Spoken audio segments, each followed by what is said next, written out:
السلام علیکم ورحمۃ اللہ وبرکاتہ۔ الحمد للہ رب العالمین والصلاة والسلام علی اشرف الانبیاء والمرسلین نبینا محمد وعلی آلہ وصحبہ اجمعین وبعد۔ معزز دینی بھائیو، آج کے اس پروگرام میں ہم یہ جاننے کی کوشش کریں گے کہ ماہ رمضان کے روزے اللہ تبارک و تعالی کا اہم ترین فریضہ ہے، اور اس فریضہ کے چھوڑ دینے والے یا اس کا انکار کر دینے والے کا کیا حکم ہے۔ تو واضح رہے کہ ماہ رمضان کے روزے ہر عاقل و بالغ شرعی رکاوٹ سے خالی مسلمان پر کتاب و سنت اور اجماع امت سے فرض ہیں۔ اللہ نے قرآن کریم میں ارشاد فرمایا، یا ایھا الذین آمنوا کتب علیکم الصیام کما کتب علی الذین من قبلکم لعلکم تتقون، کہ اے وہ لوگو جو ایمان لائے ہو، تمہارے اوپر رمضان کے روزے فرض قرار دیے گئے جیسا کہ ان لوگوں پر فرض قرار دیے گئے تھے جو تم سے پہلے تھے، تاکہ تمہارے اندر تقوی اور پرہیزگاری پیدا ہو جائے۔ اور اللہ نے ایک دوسری آیت کریمہ میں فرمایا، شہر رمضان الذی انزل فیہ القرآن ہدی للناس وبینات من الہدی والفرقان فمن شہد منکم الشہر فلیصمہ، کہ رمضان کا مہینہ وہ ہے جس میں قرآن کریم اتارا گیا، جو لوگوں کے لیے ہدایت ہے اور جس میں حق و باطل کے تمیز کی نشانیاں ہیں۔ تم میں سے جو شخص اس مہینے کو پائے اسے چاہیے کہ وہ روزہ رکھے۔ امام ابن کثیر رحمہ اللہ مذکورہ آیت کریمہ کی تفسیر میں فرماتے ہیں، اس آیت کریمہ میں حتمی حکم ہے کہ ماہ رمضان کے داخل ہو جانے پر جو شخص اپنی بستی میں مقیم بیماری سے محفوظ صحیح سالم ہو، وہ قطعی طور پر روزہ رکھے۔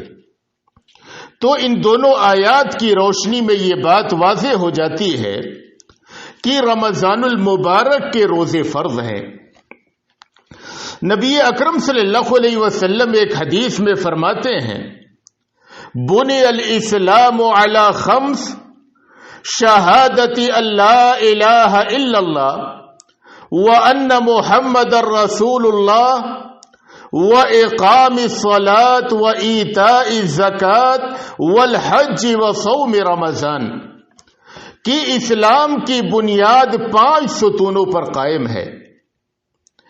سب سے پہلے نمبر پہ اس بات کی گواہی دینا کہ اللہ کے سوا کوئی معبود برحق نہیں اور محمد صلی اللہ علیہ وسلم اللہ کے رسول ہیں۔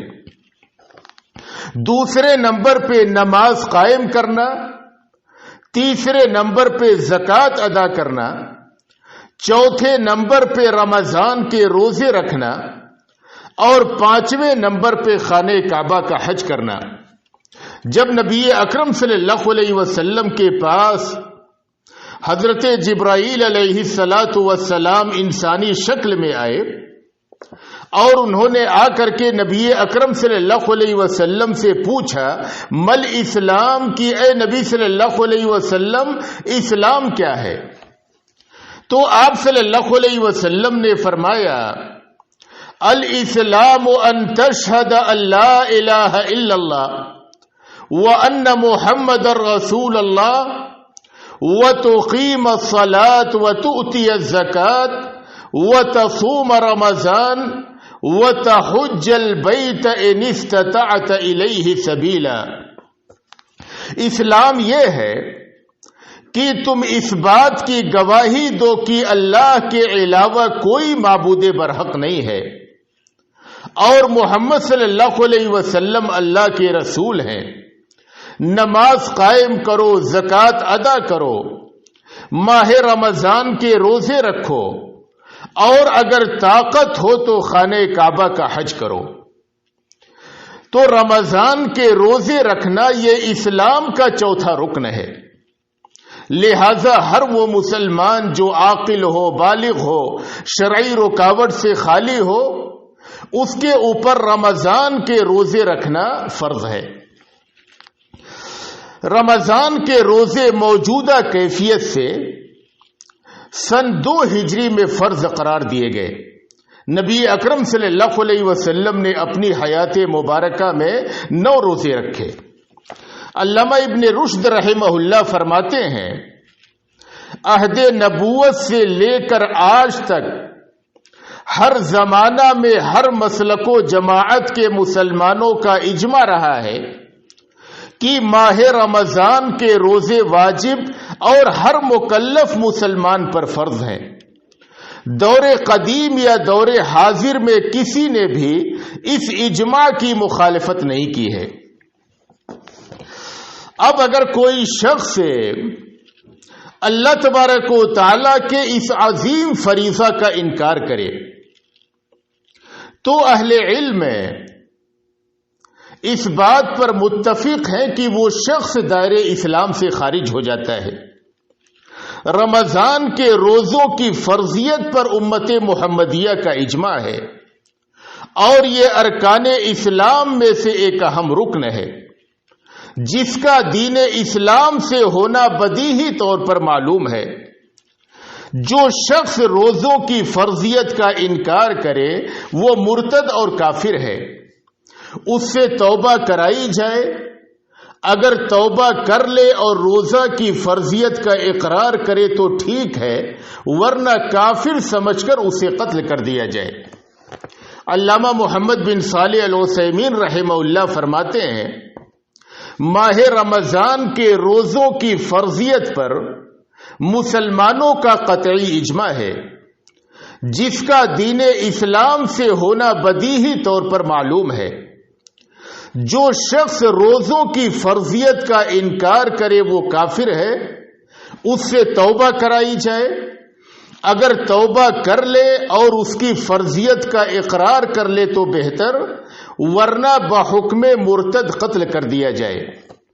اسے نہ تو غسل و کفن دیا جائے اور نہ ہی اس کی نماز جنازہ پڑھی جائے، نہ ہی اس کے لیے رحمت و مغفرت کی دعا کی جائے، اور نہ ہی مسلمانوں کی قبرستان میں اسے دفن کیا جائے، بلکہ کسی دور جگہ پر ایک گڈھا کھود کر اسے اس میں دفن کر دیا جائے، تاکہ لوگوں کو اس کے لاش کی بدبو سے تکلیف نہ پہنچے اور گھر کے لوگوں کو لاش پر نگاہ پڑنے کی وجہ سے اذیت نہ ہو۔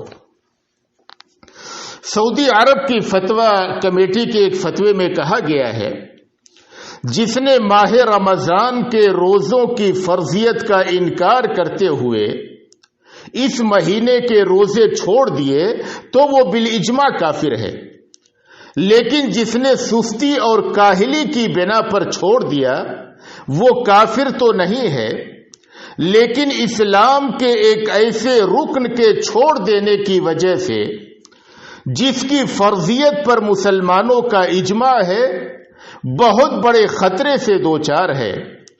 وہ حاکم وقت کی جانب سے تعزیری سزا کا مستحق ہے۔ تو اس گفتگو کی روشنی میں یہ بات واضح ہو جاتی ہے کہ ماہ رمضان کے روزے فرض ہیں۔ ہر وہ مسلمان جو عاقل ہو، بالغ ہو اور شرعی رکاوٹ سے خالی ہو، اس کے اوپر فرض ہے کہ وہ ماہ رمضان کے روزے رکھے۔ اگر اس فریضے کا انکار کرتا ہے تو وہ شخص کافر ہے، اور اگر سستی اور کاہلی کی وجہ سے چھوڑ دیتا ہے، اس فریضے کا انکار نہیں کرتا، اس پر ایمان رکھتا ہے، سستی اور کاہلی کی وجہ سے چھوڑ دیتا ہے، تو وہ شخص سخت گنہگار ہے۔ اس لیے کہ ماہ رمضان کے روزوں کا چھوڑ دینا ایک بہت بڑا گناہ ہے جس سے ایک مسلمان کو اجتناب کرنا چاہیے۔ اللہ تبارک و تعالی سے دعا ہے کہ اللہ تبارک و تعالی ہمیں ماہ رمضان کے روزوں کے فرضیت کو سمجھنے کی توفیق عطا فرمائے، اور ہر مسلمان کو تو اللہ تبارک و تعالی توفیق دے کہ وہ ماہ رمضان کے روزے رکھے اور اس فریضے کی اہمیت کو سمجھے۔ وآخر دعوانا ان الحمد للہ رب العالمین۔